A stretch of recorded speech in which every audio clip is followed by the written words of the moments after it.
खुद सोचें कि ऐसे आर्गूमेंट दिए गए हैं, टेक्निकल सारे मामला कि जी नौशहरा डूब जाएगा और फलां डूब, सिंध का पानी कभी 60 फुट ऊपर भी गया।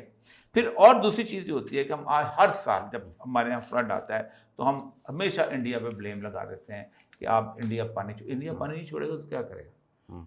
इंडिया में आपका कोई दोस्त तो नहीं बैठा हुआ। पाकिस्तान में जारी सैलाबी सूरत हाल की बात करें तो भारत ने दरियाए सतलुज में एक बार फिर से पानी छोड़ दिया है। इंडस वाटर कमीशन के मुताबिक सिफारती ज़राए से राबिता हुआ है। दरियाए सतलुज में इंतहाई ऊंचे दर्जे के सैलाब का खतरा है। बेरहम मौजों ने जनूबी पंजाब के कई इलाकों में तबाही मचाई है। ऊट शरीफ में चिनाब रसूलपुर पर जमींदारा बंद टूटने से पानी बस्ती जाम हजारा में दाखिल हो गया है। देहात के अंदर भी पानी जमा हो रहा है। अब उनके डैम्स के दरवाजे खुले हैं और बड़ी मिकदार में जो कैशमेंट एरिया है वहाँ से बारिश हो रही है और पानी दरिया ब्यास के ज़रिए से दरिया सतलुज में और दरिया सतलुज से पाकिस्तान में दाखिल हो रहा है। जबकि दरिया रावी के अंदर भी पानी का रैला आगे की तरफ बढ़ रहा है और आने वाले दिनों में ये पानी कम होता हुआ दिखाई नहीं दे रहा। पाकिस्तान वो इमदाद नाज़रीन, वो बिलियंस ऑफ डॉलर्स जाते किधर हैं? वो इंफ्रास्ट्रक्चर बनता क्यों नहीं है? वो ऐसा माहौल क्यों नहीं बनता? अवेयरनेस कम से कम क्यों नहीं जनरेट होती? इन हाउसिंग सोसाइटीज को जो इलीगली बनाई जा रही हैं, जो रिवर बड के ऊपर बनाई जाती है, इन्हें क्यों नहीं रोका जाता? नाज़रीन के अंदर वही लोग बैठे हैं जो पाकिस्तान इंडिया के लोग हैं, शुरू से पाकिस्तान के दुश्मन है। एक ये है कि इंडिया जो अपर रिपेयर्स में आता है, ठीक है, इंडिया के अगर डैम ना भी हों तो पानी आपके पास आएगा, वैसे ही डायरेक्ट आ जाएगा। उन्होंने अपने खेतों में तो नहीं छोड़ना, उन्होंने अपने इलाके में वापस वैसे ने जो बंद तोड़े थे सैलाब के रास्ते में आने वाले, उनको तोड़ने की वजह यह थी कि पाकिस्तान कुछ हेड्स हैं हमारे जिन्हें महफूज रखना चाहता था कि ये हेड बचे रहने चाहिए, इनका नुकसान नहीं होना चाहिए, और कुछ कीमती जगहें या शहरी आबादी उनको बचाया गया।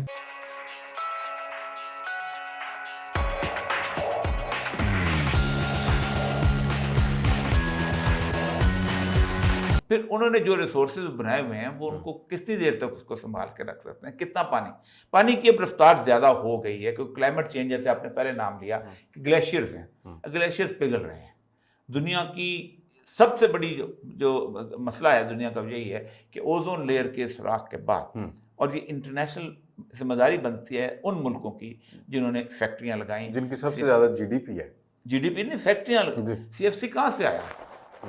मतलब आप खुद सोचें कि ये जर्मनी में, ये जापान में, ये अमेरिका में, ये बरतानिया में, इन लोगों ने उसको वहाँ से डिस्चार्ज किया और वो ओजोन में सुराख हो गया और ज़मीन का टेम्परेचर बढ़ गया।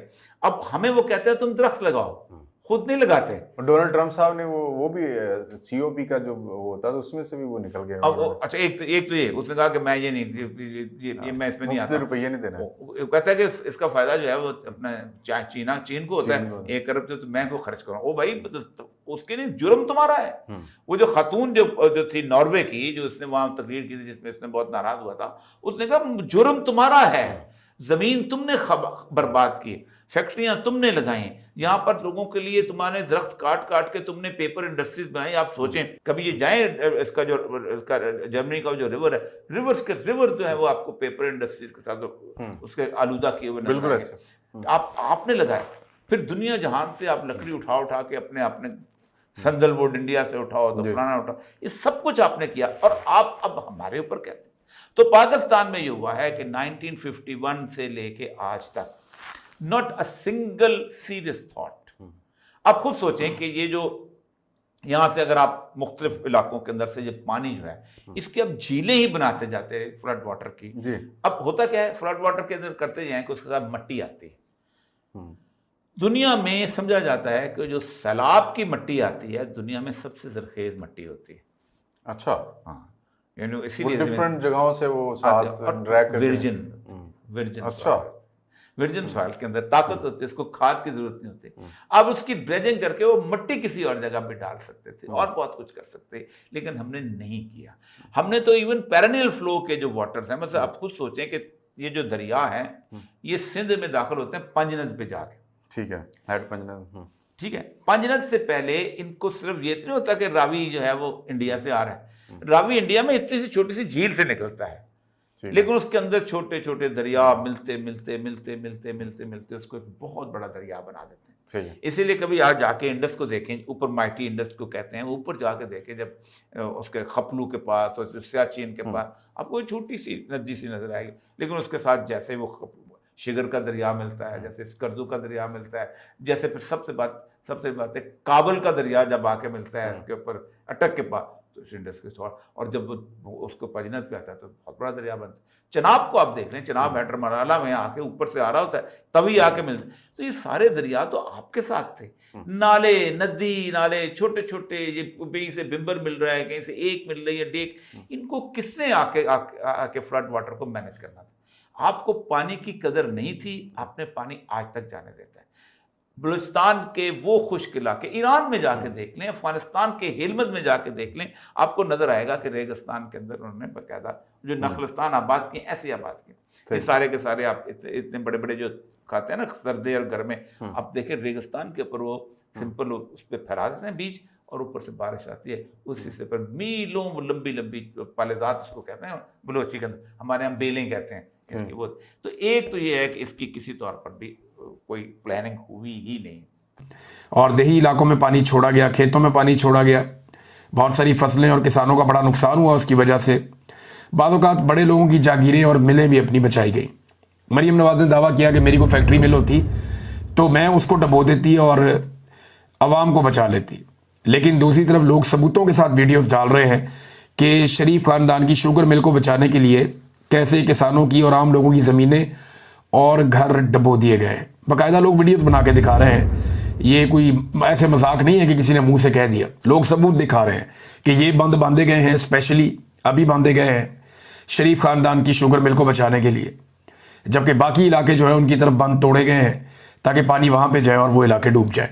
तो ये बाकायदा लोग दिखा रहे हैं। किसानों का बहुत नुकसान हो रहा है, देही इलाकों में ज़्यादा नुकसान हो रहा है, और हुकूमत की जो तवज्जो है वो टिकटॉक्स की तरफ है।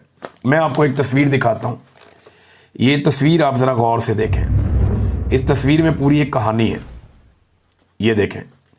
ये मरीम नवाज़ की तस्वीर है और टिकटॉक के लिए बनी है। इसमें एक बच्चा मरीम नवाज़ की गोद में है, इसको उठाया बच्चे को, ताकि गरीब का बच्चा उठाया ना इंप्रेशन अच्छा आता है, तो बच्चा उठाया हुआ, उसके साथ एक फ़ोटो बनाई, वीडियो बना रही है। इसमें आपको कुछ 1.5 दर्जन के करीब रेस्क्यू वाले नज़र आ रहे हैं। ये रेस्क्यू का अमला है, लगभग 18 के करीब लोग रेस्क्यू वाले यहाँ पे इस 1.5 दर्जन के करीब इस वीडियो के अंदर है। वीडियो से बाहर पता नहीं कितने होंगे, यानी तस्वीर से बाहर कितने होंगे वो मैं नहीं जानता, लेकिन इस तस्वीर के अंदर इतने हैं। इस तस्वीर में जो कश्तियाँ आपको नज़र आ रही हैं, ये 7 कश्तियाँ हैं। इनके अलावा और कितनी है यहाँ पे मरीम नवाज़ के लिए मुझे आइडिया नहीं है, लेकिन 7 कश्तियाँ और 1.5 दर्जन रेस्क्यू वाले ये कई घंटों से मरीम नवाज़ का इंतज़ार कर रहे थे। ये फ़ोटो आपको ये कहानी बता रही है कि एक औरत का टिकटॉक बनाने के लिए रेस्क्यू वालों को भी वहाँ रोका गया, कश्तियों को भी वहाँ रोका गया कि ये खातून आएंगी तो टिकटॉक बनेगा। और दूसरी खबर आप देखें इसके साथ जुड़ी हुई, ये देखें, सैलाब मुतासरा खातून के 3 जुड़वा बच्चे कश्ती ना मिलने की वजह से वफात पा गए। उसकी वजह यह है कि अशराफिया इन तमाम तर डिजास्टर से फायदा उठाती है, बेनिफिट उठाती है। 2022 में $11 बिलियन आए, किधर गए ना, कोई पता नहीं है किधर गए। एंजेलिना जोली आई थी, माल लेकर आई थी, दुनिया माल लेकर आई थी, वो किधर गया? ये जो अशराफिया है पाकिस्तान की, ये लूट रही है, ये माल बनाती है नाज़रीन, ये फिर इनके बच्चे अमीर होते हैं, इनका सारा जो बेनिफिट है वो बढ़ता चला जाता है। तो जो नेचुरल डिजास्टर्स और सैलाब और ये जो सारी चीजें हमें बताया जाता है कि आजमाइश है, ये कोई आजमाइश नहीं है, ये मिसमैनेजमेंट है, ये क्रिमिनल नेग्लिजेंस है जो कि की जाती है, और उसके मद में अशराफिया billions and trillions of dollars पैसे कमाती है। अभी फिर आप नजर रखिएगा, हम सब नजर रखेंगे, हम सब की जिम्मेदारी है कि कितना रोकड़ा मुल्क से बाहर से आएगा और वो रोकड़ा किधर लगेगा। ऐसा नहीं हो सकता कि आप आवाम को सिर्फ एक रेस्ट दे दें और आप जाकर वहां से अमरूद खरीद लें और चीजों को इसी तरह से खत्म कर दें। लोगों को दोबारा से आबाद करना, किसान को एक एक कट्टी तक का माल उस तक पहुंचाना, उसकी जिंदगी दोबारा से बहाल करना, ये स्टेट की, रियासत की, गवर्नमेंट की मौजूदा जिम्मेदारी है, और इसको ऐसे ही करना पड़ेगा, नहीं तो ये चीजें नहीं चलेंगी, ये लोग रिएक्ट करेंगे। आपकी क्या राय है, कमेंट करें और शेयर करें। यदि आप चैनल पर नए हैं तो चैनल को सब्सक्राइब करें। वीडियो पसंद आए तो लाइक, कमेंट, शेयर करें। जय हिंद, वंदे मातरम।